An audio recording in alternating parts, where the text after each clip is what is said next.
All right, thanks for coming. We obviously made a trade last night to bring in Kyle Clifford and Jack Campbell for Trevor Moore and picks. We've got Cody, Ceci, ankle will be out for a while, so he'll be injured reserve.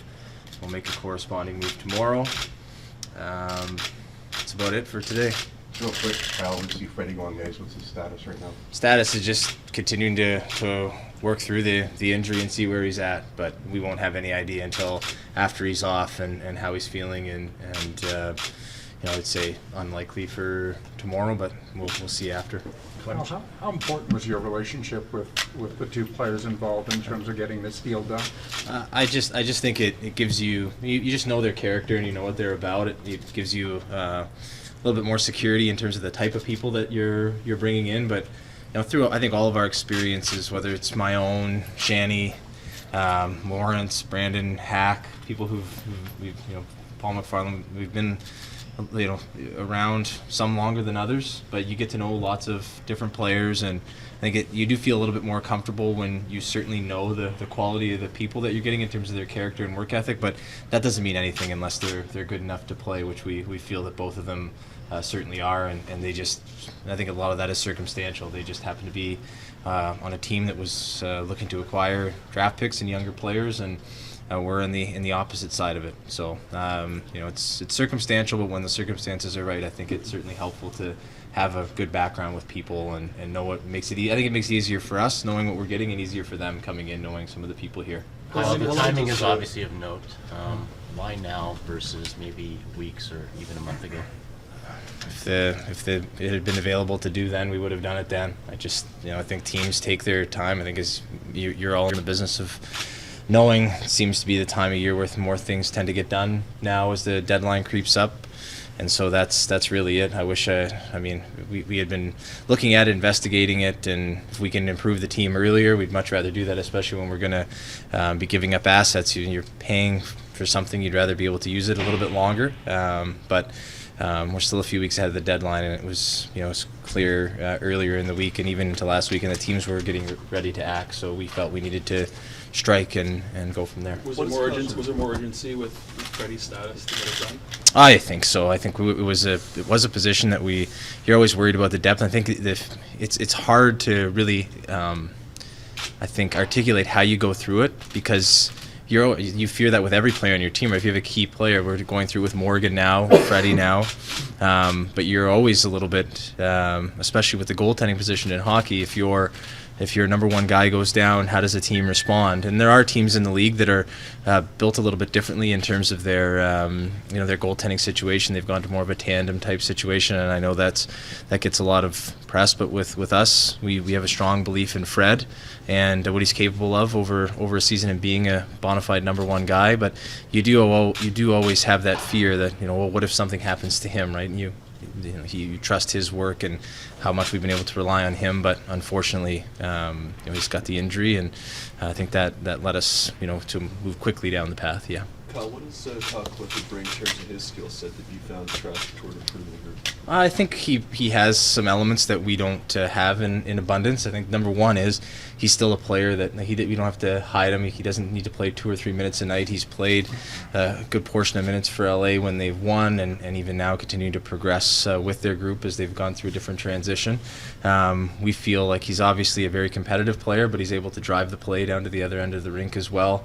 He'll be able to play in the bottom end of our lineup and do those things with our group, and hopefully get our team onto offense and let our big guys come out in the offensive zone and roll from there. So I think there's the on ice with him, and then there's the off ice, which is his character and how competitive he is, his work ethic in the gym and in practice. And I think, I don't know, right now we've got, just a few months left, but I think he'll make a big impact here right away, knowing his personality. Is it fair to say it's a bit of a shift in roster construction with going for a guy that has more grit or is more willing to drop the gloves? Is that a fair assessment? Yeah, to me it doesn't matter if the fighting part, I don't, it's a tough thing to want someone to go out there and do that. I know it's part of the game, but it's a difficult thing, especially now, to really ask someone to do. I think he has that element. He's certainly a tough person, but it's not really how we define it. And I think we've always, I think that's the narrative that there is about our team and how we've constructed it, is that we've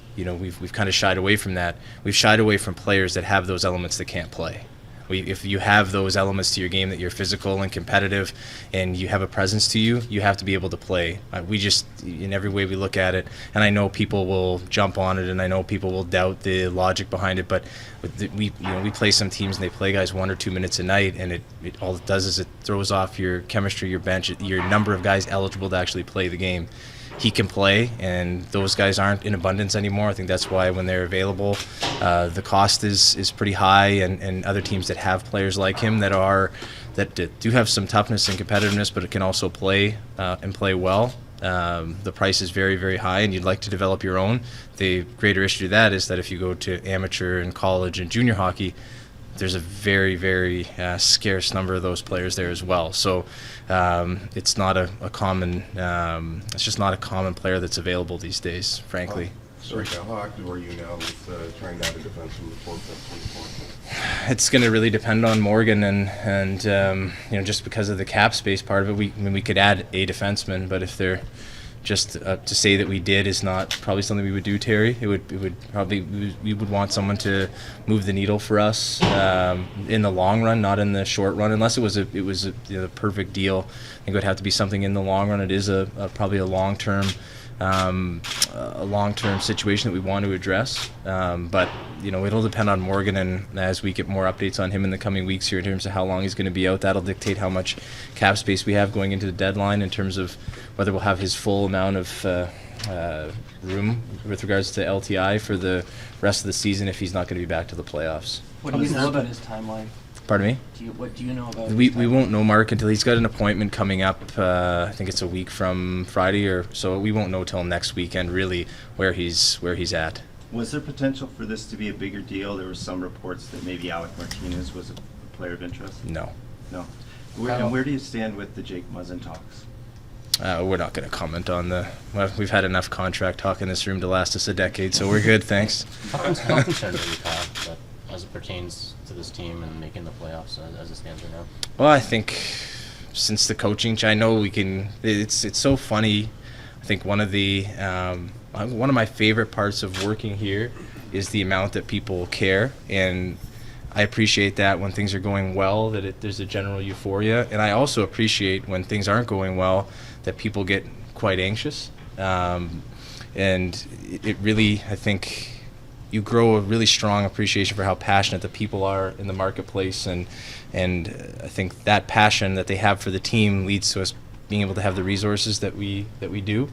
And I think in what it really tests here for myself and for our staff is the fact that you have to remain patient. You have to keep the long game in mind always. And I think in this case especially, Michael, since the coaching change, I think we've been 5th in the league in points percentage, or however you want to chalk it up. I think that's probably the best way to do it, given that teams play different amounts of games. And I think in the long run of a season, if we could maintain that level, and I think we've shown some great things since then, we're going to be just fine. But it's being able to go through the crucible, if you will, when you're being severely tested, and I think we are being tested now, to be able to endure that and be able to come out on the other side. And I think that's really something that our whole group and organization needs to do.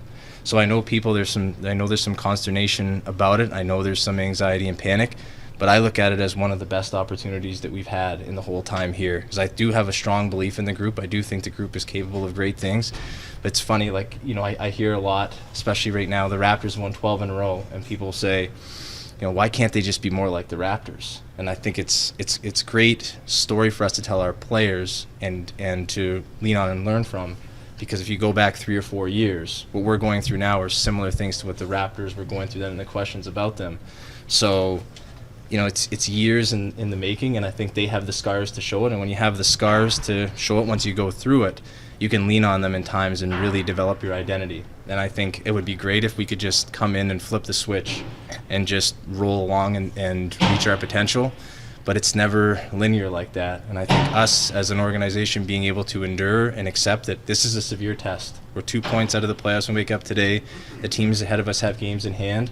We're not in a great spot, but it's a great test and opportunity for our guys to develop and grow. And so I'm excited about it. I don't fear it. I think it's a great thing for our group that if we handle it the right way, and I know that the coaching staff and the players will, it will be a great growth opportunity for us. Do you like your core group when you count 9 people at least who have been injured and you're still knocking on the door of a playoff spot? Yeah, Paul, I think if we look around the league, I think we've probably actually been fortunate on the injury front. I mean, you got Pittsburgh, they've been better than us this year. They've had way more difficult injuries to endure in all teams throughout the league. So I don't think injuries can ever be used as an excuse. And injuries in fact give other people opportunity and their chance to thrive, and it's eliminated some of the stuff that can go on where guys say they haven't got a chance. So to me, the injury part of it is it's unfortunate. You'd love to be able to have the full lineup, but I hate that excuse saying, well, they haven't had a full lineup the whole year. I think that's if that's why we don't make it, that'll be a failure on my end. But I think other teams have weathered it, and I think we've actually done a fairly good job, especially of late, with weathering it, and the coaching staff has been great about it, and we just need to keep rolling along. What's your So last perspective question. on Michael Hutchinson and the season that he's had here? It's interesting.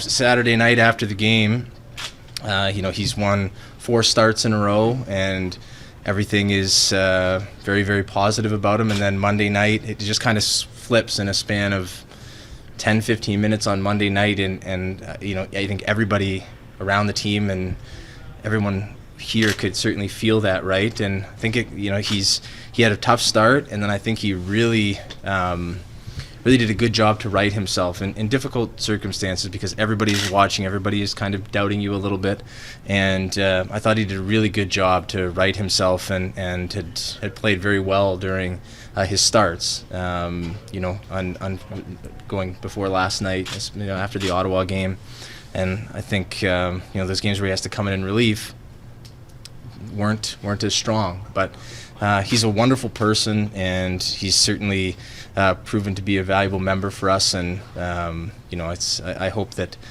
part of it doesn't get thrown under because of the way it just kind of flipped. And like Saturday night, if we were standing here doing this, be very positive about him. And to me, it's athletics and it's sports, and one game and one thing can change a lot, but that's the way it goes sometimes.